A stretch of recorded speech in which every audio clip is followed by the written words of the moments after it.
ఆ నలుగురిలో చాలా మరీ అర్థం కాని భాష ఉండదు, చాలా బరువుగా అంటే ఎమోషన్ బరువుగా ఉంటుంది, అద్భుతమైన పదాలతో.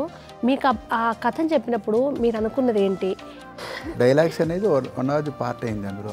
ఉన్నా పోయినా నలుగురు అనే కాన్సెప్ట్ తయారు చేసిన కథ అండి. ఆ నలుగురే ఫస్ట్.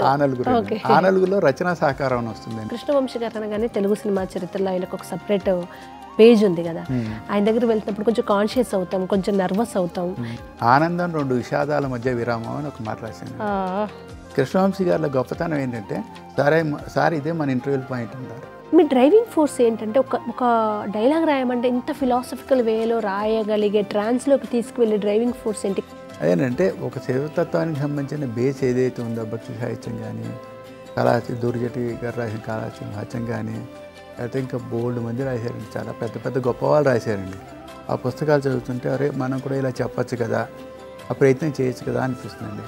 దానికి తోడు ఇంకోటి ఏంటంటే అండి, కథే అడుగుతుంది. రెండోది ఏమవుతుందంటే అండి, నేను క్యారెక్టర్స్ ఏమున్నాయి దాని మీద ఆధారపడతానండి.